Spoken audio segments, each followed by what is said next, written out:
Lo dijo en la primera hora. Hablemos un poquito de política junto a Belkis y quienes habla. Paulita Quintana, bienvenida, buen día, que también está en sintonía. Hablemos de política, Belkis, porque claro, a esta hora estamos miércoles. Tenemos hoy miércoles, mañana jueves y el viernes 10 de la mañana será la sesión de instalación de la Asamblea Nacional. Un poco ayer hice el cálculo en el segmento de comentario. Como estaban las cosas, estábamos hablando de más o menos 96 o 94 fue que hiciste la suma, Belkis. Ah, ¿lo tienes ahí?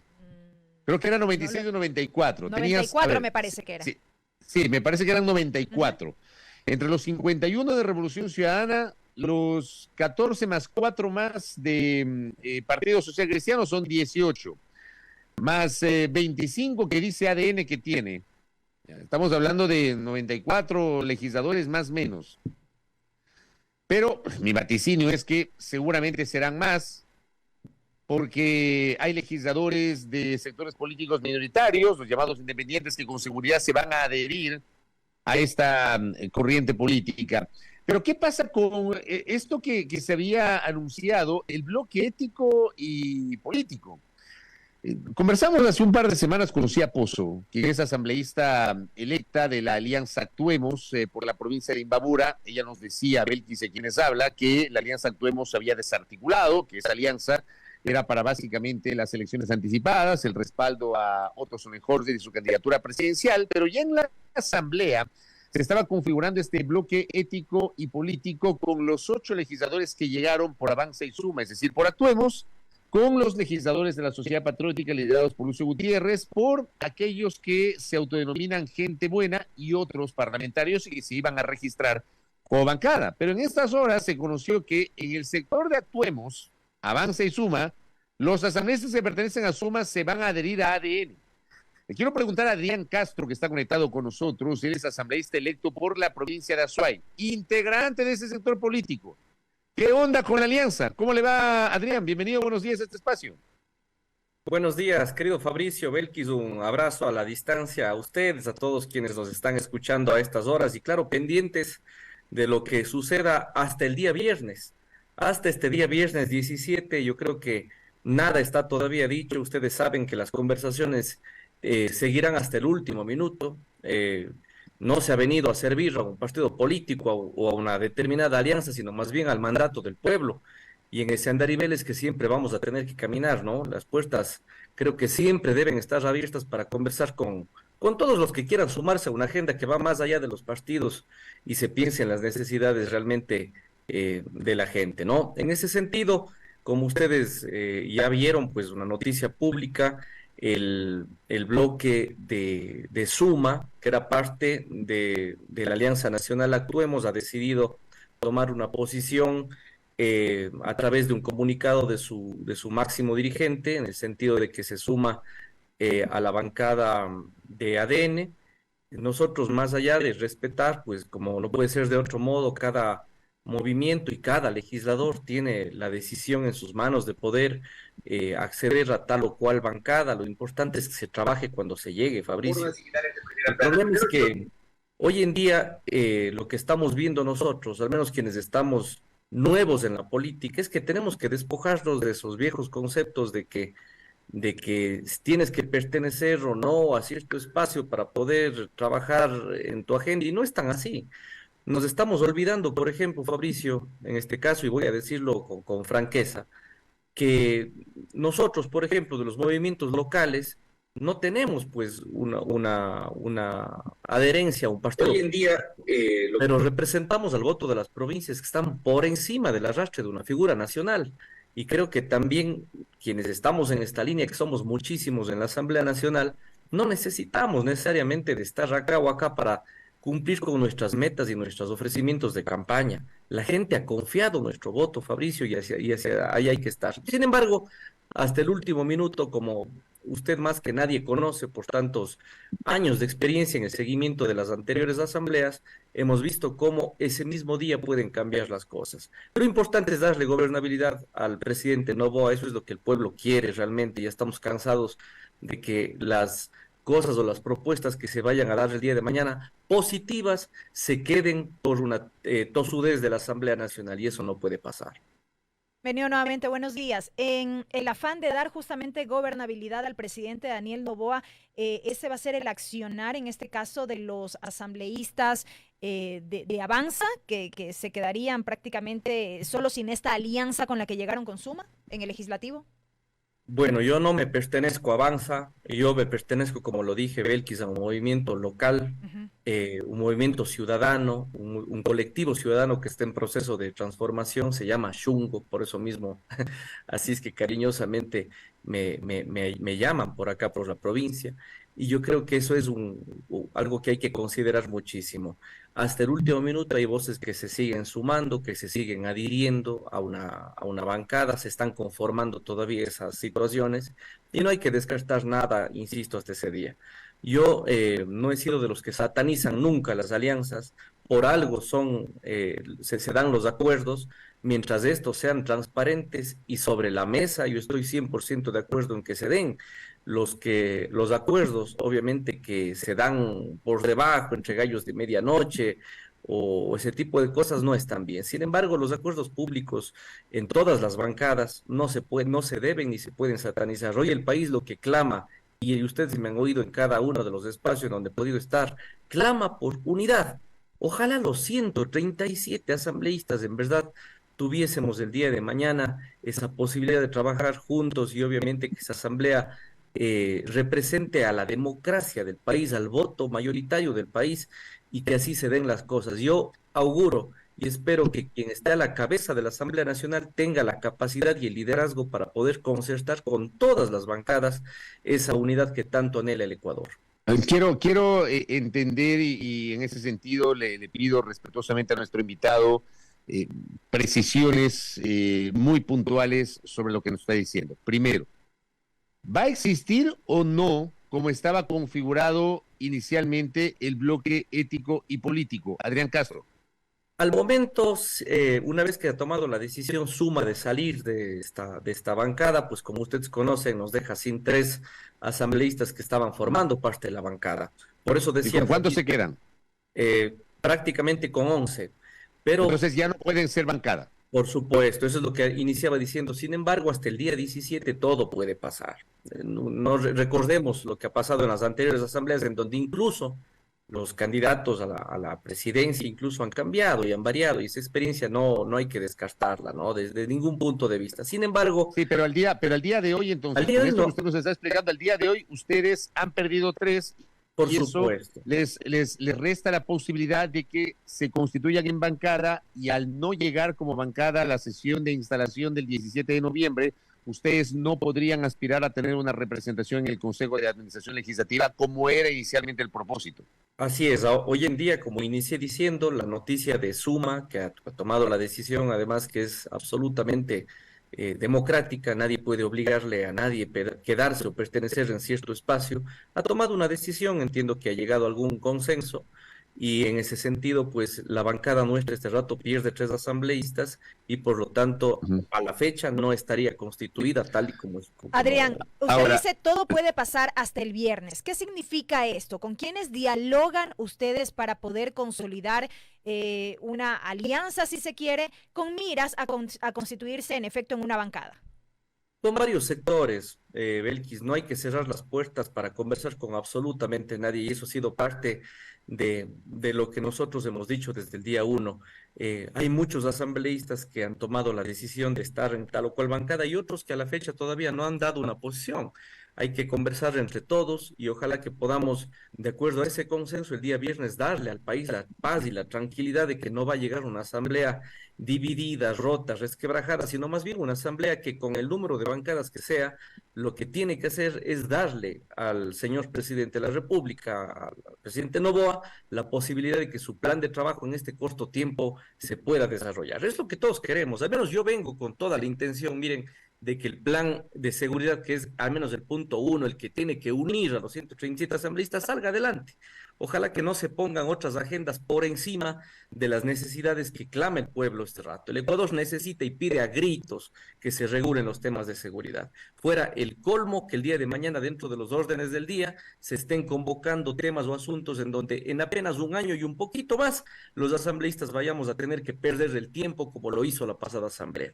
Yo estoy 100% sintonizado con las necesidades populares, con las necesidades de los cantones, de las provincias del país, y yo no voy a permitir que las cosas se salgan del andarivel en lo que respecta a Adrián Castro, porque vine con sentido de trabajo, con sentido de nueva política, y no voy a dejar que las cosas se salgan de control en ese sentido, ¿no? De acuerdo a lo que usted nos está diciendo, entonces, a ver, explicándonos lo que ha pasado con los 3 legisladores de Suma que decidieron apartarse de este sector político que ustedes estaban constituyendo.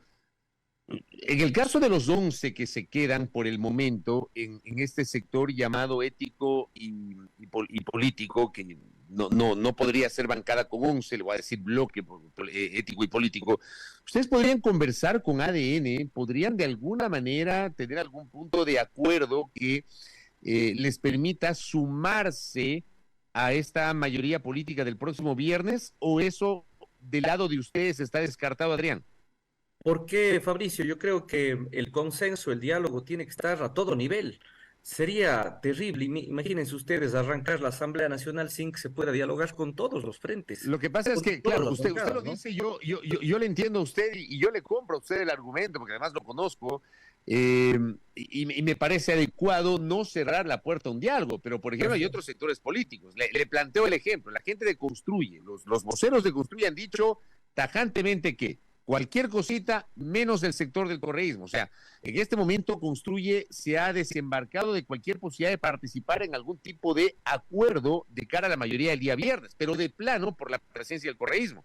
Para ustedes esa no es una línea roja, Adrián. No. Ninguna línea extrema nos conduce a nada bueno en la vida. Cuando usted se pone en posiciones extremas en cualquier espacio que uno tenga, sea en la política o en la cotidianidad, uno comete un error gravísimo. Esos extremos son malos. Yo no comparto desde ninguna manera que se deban cerrar las puertas del diálogo.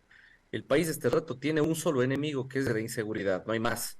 Y además, durante el año y poquito más, yo no creo que podamos resolver más temas que ese. El país tiene que tener una respuesta urgente y por eso no se puede cerrar el diálogo. Yo no comparto para nada esa posición, Fabricio, lo digo. Eso quería decir, Adrián, que sí habría la posibilidad de que ustedes voten por Henry Kronfle para la presidencia de la Asamblea Nacional. ¿No cierran esa puerta?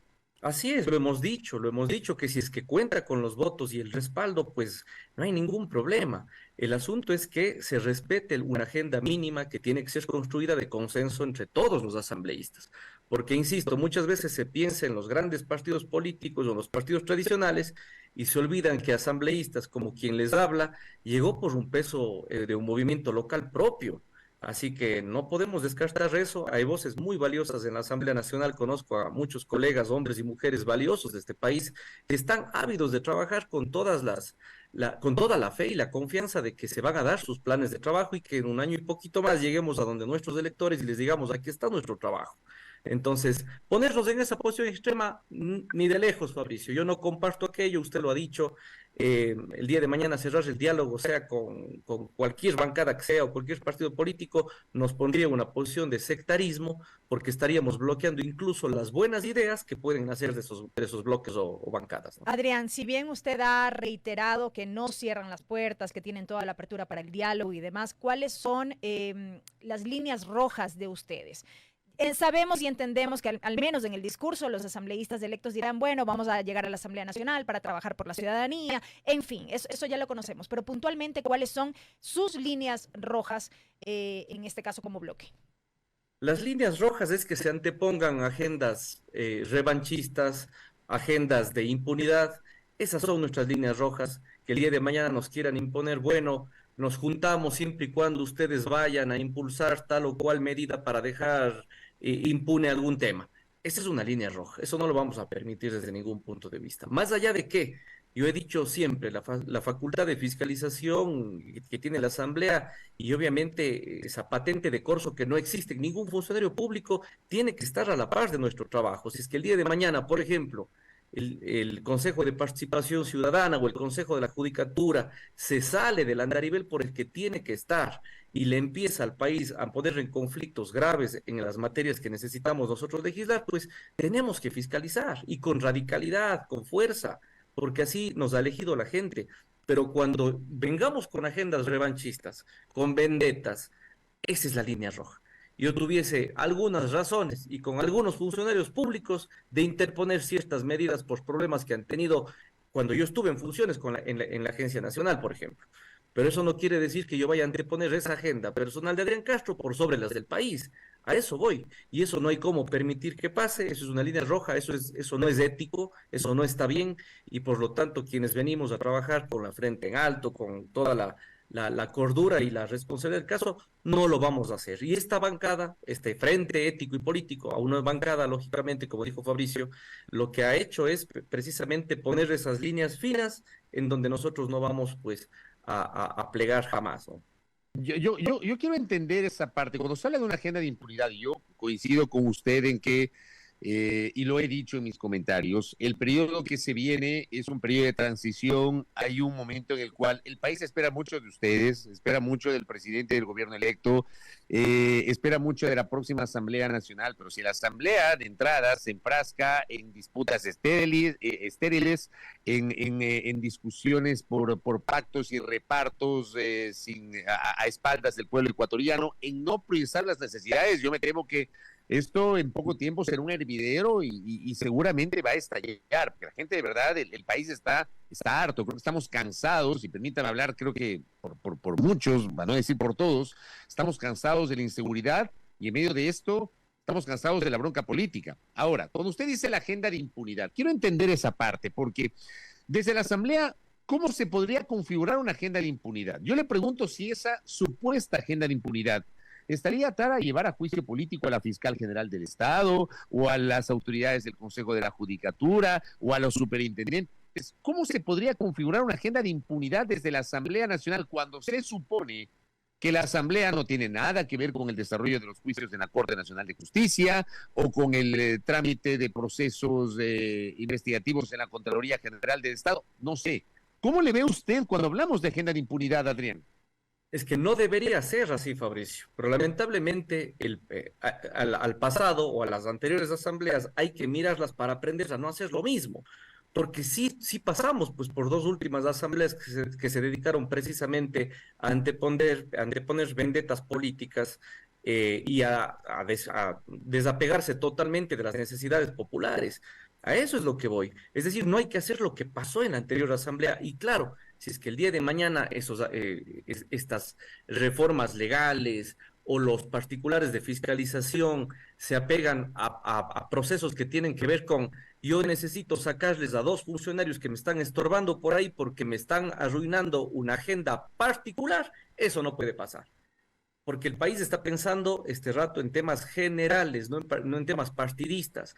Por eso es que no podemos anteponer estas agendas versus las agendas nacionales. Y eso es lo que nosotros vamos a hacer, Fabricio, y ustedes me tendrán a mí como a otros asambleístas, colegas, hombres y mujeres que hemos venido precisamente a decirle no a ese tipo de cosas, y todo acuerdo hasta el día viernes, porque los acuerdos no son malos, no hay que satanizarlos. Yo he visto las noticias, ahora se reunió tal cual partido y ta. No. Que no hay que satanizar absolutamente nada. Es que los acuerdos, ¿sabe cuál es el problema, Adrián? Y esto también lo he comentado con la audiencia, lo comenté ayer, hoy les quedé viendo un poquito a la audiencia, mañana espero retomar el tema de la configuración del Consejo de Administración Legislativa. Y permítame, por favor, con todo respeto, hablar en primera persona. Yo he cubierto 28 años de mi vida los temas legislativos, que además me apasionan. Y el gran problema no es la ciudadanía.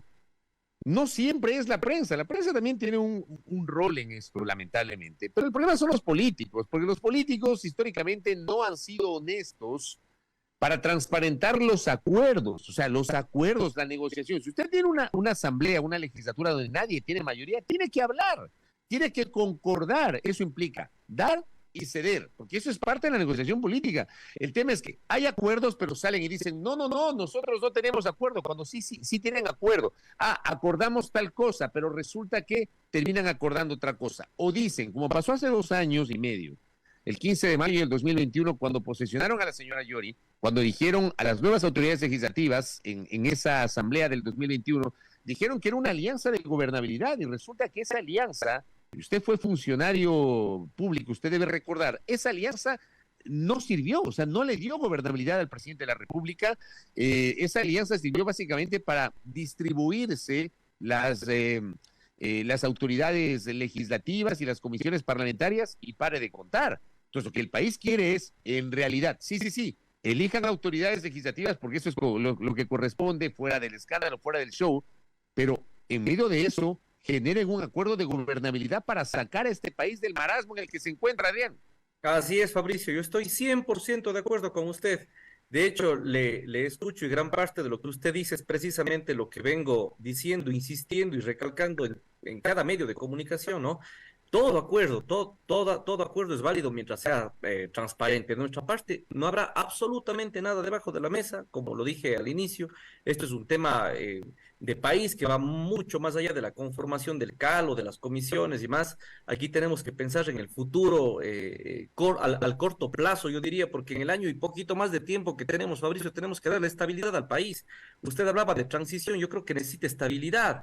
Y vamos a ver que no es solamente un tema de la Asamblea Nacional. El gobierno va a necesitar ayuda de nosotros en los proyectos económicos urgentes, pero además en los temas de resolución del tema presupuestario. Viene con un déficit de más de 10.000 millones de dólares, deudas con los profesores, deudas con los hospitales, deudas con el sector eléctrico, deudas por todo lado, deudas con los municipios y prefecturas. Yo no sé cómo van a afrontar el fenómeno del niño si no tienen plata los municipios y los prefectos este rato. Ese es el gran problema. Entonces, si no hacemos este gran acuerdo nacional, si no hacemos esta unidad nacional que sea transparente, como bien dice Fabricio, las cosas en este año y medio simplemente no van a dar resultado. Yo abrigo en serio y tengo mucha fe en que por el corto tiempo que tiene esta asamblea no se van a dar muchas cosas que son malas y que pasaban en la anterior asamblea. No va a tener tiempo la asamblea para ese tipo de cosas. La asamblea va a tener que concentrar el esfuerzo 100% en los temas que la gente pide a gritos, que es este momento seguridad, que es empleo a través de las leyes económicas urgentes que va a presentar el presidente Noboa, y un proceso de fiscalización muy puntual a los temas que el país exige. Corrupción en la contratación pública, hospitales públicos y más, ese tipo de cosas se pueden hacer. Pero demás ya no. Fabricio, hay que ser sinceros, y usted ha dicho algo muy bueno, hay que ser transparentes, no hay tiempo para más. Si no solucionamos ese par de temas en este periodo corto de tiempo de estabilidad, no habremos hecho absolutamente nada como asambleístas de la República, y con qué cara vamos a llegar a verles a nuestros electores. Así que me sumo a sus palabras, Fabricio, como no puede ser de otro modo. Les conmino a las bancadas a que hagamos estos acuerdos de forma transparente, que nos entendamos, que comprendamos que cuando estemos en tal o cual vereda, eso no significa que estén malas cosas, significa que estamos tomando decisiones y a veces hay que ceder, hay que dar, a cambio a veces hasta dejar las aspiraciones legítimas de uno para sacar adelante las cosas, porque no hay cama para todos, eso es la verdad. A veces todos aspiramos estar acá o acá, más arriba o más abajo, pero lamentablemente los acuerdos son los que nos ponen en las distintas posiciones, y el rato del rato lo único que necesitamos hacer es votar por el bien del país, Fabricio, no hay más. Sí, yo le tomo la palabra, Adrián, y qué bueno escucharle en ese sentido. Pero bueno, veamos qué pasa después del viernes, después de las 10 de la mañana. Oiga, una cosa adicional, y con esto termino. ¿Tienen ustedes alguna postura sobre la situación del general Patricio Carrillo? Bueno, en realidad habrá que ver con qué documentos se llega a la acreditación. Nosotros no tenemos acceso al expediente particular de Patricio Carrillo, no lo hemos revisado. Sería imprudente de mi parte, más aún cuando uno es abogado y conoce perfectamente que si es que los papeles, los documentos no están en regla, pues ahí usted sabe que existen ciertas prohibiciones legales. Cuando esos papeles se encuentran ya actualizados y en regla, yo no creo que haya ningún problema. De todas maneras, lo que dice la ley es que en esa sesión donde los asambleístas revisan precisamente todos estos documentos, se conforma una comisión multipartidista para que haga esa revisión y pueda dar o no paso a eso. La conformación de esa comisión multipartidista está dentro de la ley y está obviamente encabezada, digamos, por la presidenta o presidente de la Asamblea Nacional, que es quien ese día tomará la decisión. Así que estamos a la espera. No tengo acceso a ese expediente, Fabricio, para poderme pronunciar al respecto, pero habrá que ver ya el día viernes mismo qué es lo que ocurre. Adrián Castro, gracias por el tiempo, muy gentil. Muchísimas gracias, Fabricio. Un abrazo a usted, a Belkis, que tengan una buena mañana. Gracias, Adrián Castro, asambleísta electo por la provincia de Azuay. Él forma parte del bloque ético y político. Nos ha hecho algunas revelaciones, ¿no?, sobre la situación justamente vinculada a lo que ha sido a la interna de este sector político. Los tres de Suma decidieron adherirse al sector político de ADN, pero dice, no cerramos la puerta para conversar de cara a la elección de las autoridades legislativas el viernes. Primera plana. Todas las noticias, todas las voces.